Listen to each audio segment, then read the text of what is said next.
Okay, so the review for Mockingjay, part of the Hunger Games series, should be coming out in a couple of weeks. And just to prepare for that, I wanted to talk about what I think of the first two books in the series, and just a little bit of background on why they weren't put on this list originally.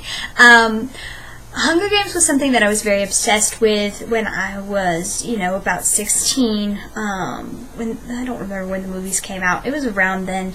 And I read them, and I really liked them. Something about them seemed kind of off to me, and it took me a long time to figure out why. So that's one of the things I want to talk about. But as I was in that transition period trying to figure out why something felt weird to me, I wrote a series of blogs which are still on the internet. They are a comedy series called Hunger Games Unedited, which is supposed to be written as though Katniss actually wrote them, because, Katniss was an undereducated and really snarky kind of person, and the voice that Suzanne Collins uses in these did not sound like the actual voice of Katniss to me, so I wrote them as I thought Katniss would actually have written them had she been unedited. Get it? So anyway, as such, I am extremely familiar with definitely Hunger Games. I got halfway through Catching Fire before I kind of decided to quit doing them. But yeah, I've literally been through this book, typed out every word of the dialogue, because I kept the dialogue the same, and then basically just summarized every single paragraph in a few sentences.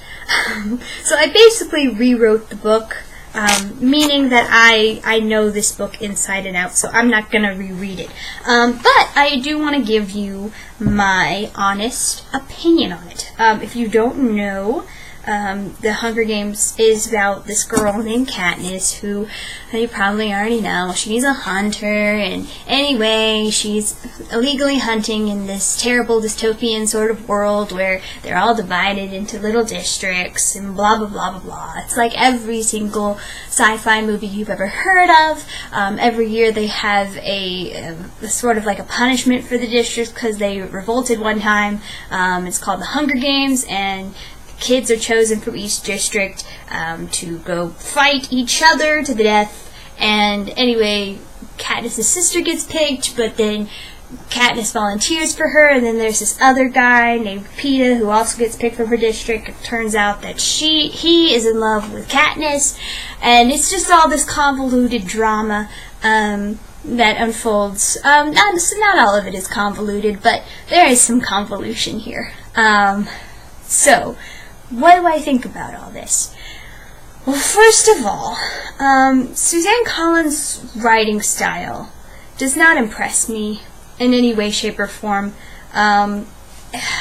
It just feels very... How do I even go about saying this? It's just...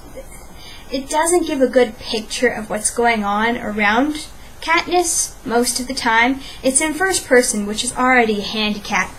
First person is really bad for telling stories in a way that makes sense to other people. It's really good to get you in the mind of a character, but it's just really bad for trying to describe anything else that's going on.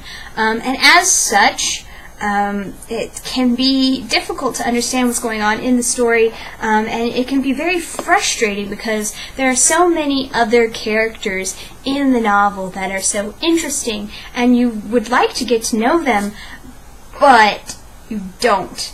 And you know why you don't? It's because Katniss is a terrible narrator, terrible person. I cannot stand Katniss in the books. The movies are a whole different story. I think Jennifer Lawrence did a great job of making Katniss somewhat relatable and not vile and disgusting.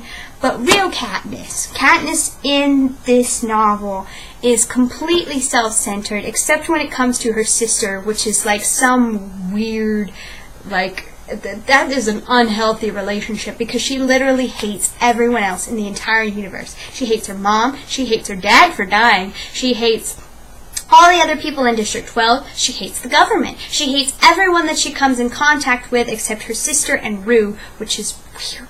And so it comes across, especially because you are in her shoes, because she's telling this story to you. She comes across as very self-centered, extremely arrogant, and you never learn about any of the other characters, because Katniss doesn't care about anyone but herself, and it's extremely frustrating, because another thing that you're supposed to be pulling for is this love triangle thing between her, the dude that I told you about, PETA, and then this other dude who's back at home, and you're supposed to be trying to pull, like, that's supposed to be exciting to you.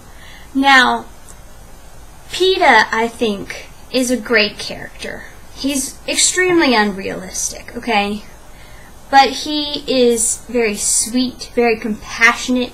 I think in some way he kind of fulfills a lot of fantasies that women have about a guy who's just, you know, always going to be there for you, and he's willing to help you no matter what, even in this horrible life and death situation where he's willing to put himself at risk to save you. Like, it's a very, he's not a very strong, physically strong, or even mentally strong guy, but he cares so deeply. I think that really speaks to a lot of female readers, and they would really like to know someone like that, which I think is why his character works so well. It's not real, but it is a fantasy.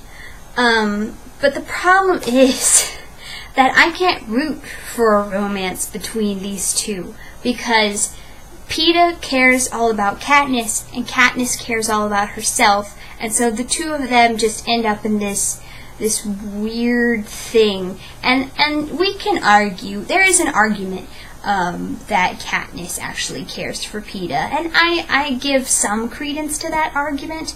Like, obviously she doesn't want him to die, which, if you read some of her dialogue in this book, it seems a lot like she doesn't want him to die because she feels like she owes him, or she feels like she'll be seen as a bad person when she gets home if she doesn't. So again, it's very self-centered in the end, but you could make the case that she does actually care for him. However, in this book, and in books, later books especially, they just don't grow as characters. Their relationship doesn't really grow very much. But I'll talk about that in the Catching Fire pre-review. But yeah, that's the things that annoy me about the book. The things that don't annoy me about the book are, again, a lot of the side characters are very interesting. It's sad because you don't get to know them very much. Haymitch is one that you get to know, actually one of the few that you get to know more in the books than you do in the movies, and so he's a very interesting character. You don't really, you do, the scenes inside the actual arena when they are, you know, fighting each other are very good. I think the reason that these books took off so far is there is a lot of suspense. There is a lot of good world building. She's very good at creating suspenseful moments, and also of making a lot of, I mean, there's a lot of mystery involved about, surrounding the characters at times, which is good. And you don't really know how it's going to end, but you do, but you don't, you know? It's, I think that's the thing that these books do well, is the suspense building, the feeling that you're actually in this situation, and the ability that you can have to place yourself in that situation, be like, who would I be? What would I be doing in this situation? So there are some good points to it. I still absolutely recommend them to people. But it frustrates me when people think that the writing itself is really good, because the writing is actually extremely poor. No offense, but it is. And the character of Katniss is not someone to be looked up to, not someone to be respected. And I can't help but wonder if Suzanne Collins was actually, if she planned for this character to be respected. In the blogs that I wrote, I point out a lot of Katniss's flaws. And if Suzanne Collins did not intend for Katniss to be hated, then she is an extremely poor character. It's not even subtle. And yet people get pulled in by it, and it's so strange. And I love some people's, I'd love to hear if you have any theories on why exactly the character, you think at first that the character is nice, because she's not a nice character. But if Suzanne intended for her to be hated but not hated, like if she intended her to be this weird wonky character that you're not sure about, in that case I would say she's a good writer. But it's just weird because people didn't catch on to just how self-centered this character is. It's an interesting book, and it's interesting to think about, especially if you're thinking about, I enjoy pondering this whole character arc of Katniss's. So next time I will be talking about my thoughts on Catching Fire and how this series continues, and then I will read Mockingjay over again, because I haven't done that in a while. So I'll see you guys later.